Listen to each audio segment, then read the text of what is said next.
ಕಾರ್ತಿಕ ಮಾಸದಲ್ಲಿ ಅತ್ಯಂತ ಶ್ರೇಷ್ಠವಾದ ದಿವಸ.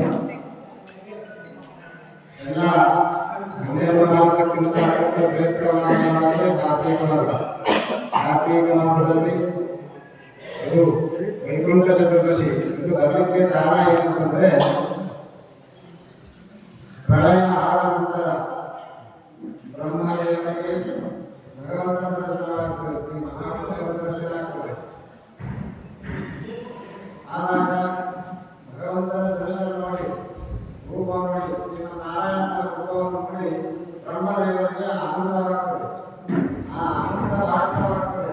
ಆ ಆನಂದ ಭಾಷದ ಕಣ್ಣೀರೇ ಭೂಮಿಗೆ ಪೃಥ್ವಿಗೆ ಬೀಳುತ್ತದೆ. ಪೃಥ್ವಿಯಲ್ಲಿ ಬಿದ್ದಂತಹ ಏನು ಬ್ರಹ್ಮದೇವರ ಆನಂದದ ಭಾಷದ ಅಗ್ನಿ ಅದೇ ಧಾತ್ರಿ ವೃಕ್ಷವಾಗಿ ಪರಿವರ್ತನೆ ಆಗ್ತದೆ. ಅದೇ ನೆಲ್ಲಿಕಾಯಿ ಗಿಡ. ಅದರಲ್ಲಿ ಶ್ರೀ ಮಹಾವಿಷ್ಣು ಇರ್ತಾನೆ. ಅದಕ್ಕೆ ನಿನ್ನೆ ದಿವಸ ತುಳಸಿಗೆ ಮತ್ತೆ ತುಳಸಿ ಗಿಡಕ್ಕೆ ನೆಲ್ಲಿ ಗಿಡಕ್ಕೆ ಮದುವೆ ಮಾಡ್ತಾರೆ. ಆದರೆ ವಿಷ್ಣುಗೆ ವ್ಯಕ್ತಿಯಲ್ಲಿ ಮದುವೆ ಮಾಡಲಾಗಿದೆ. ಇದೇ ಭೂಮಿಯ ಬರೆಯಲಾಗುತ್ತೆ ಮಹಾವಿಷ್ಣು. ಅಂತಹ ದಿವಸದಲ್ಲಿ ನಾವು ಲಕ್ಷ್ಮೀ ದೇವರಿಗೆ ಮಹಾವಿಷ್ಣುವಿಗೆ ಮದುವೆ ಮಾಡಲಾಗಿದೆ. ವಿಶೇಷವಾದ ಅನುಗ್ರಹ ಆಗ್ತದೆ. ಯಾರಾದ್ರೂ ಬಂಧುಗಳೇ ಅವರಿಗೆ ಅತಿಥಿ ಸತ್ಕಾರ ಹೇಗೆ ಮಾಡ್ತೀವೋ ಹಾಗೆ ಮಾಡಿದರೆ ಭಗವಂತ ಪ್ರೀತಿ ಆಗ್ತಾನೆ.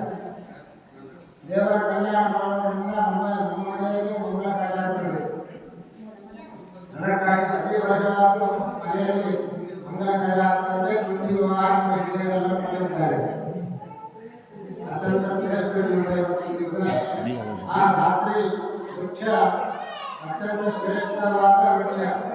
ಈ ವಿಶೇಷ ಅಂದರೆ ಮೊಟ್ಟಮೊದಲು ವೃಕ್ಷ ಆದಮೇಲೆ ಮೊಟ್ಟಮೊದಲು ವೃಕ್ಷ ಆದಂದ್ರೆ ರಾತ್ರಿ ವೃಕ್ಷ. ಆ ವೃಕ್ಷ ಆದಮೇಲೆ ವೃಕ್ಷ. ಆ ರಾತ್ರಿ ವೃಕ್ಷ ಅಂದರೆ ನೆಲ್ಲಿಕಾಯಿ, ಅಮರಕ್ಕಿ, ಆಮ್ಲ ಕೆಲವು ಹೆಸರು ಹೇಳಿದ್ದಾರೆ. ಅದಕ್ಕಾಗಿ ಅತ್ಯಂತ ಶ್ರೇಷ್ಠವಾದ ಅಮೃತ ವೃಕ್ಷ ಇರ್ತಾರೆ. फोक और घालीज बन वो फोक और घाल प्लीज ಅದರಿಂದ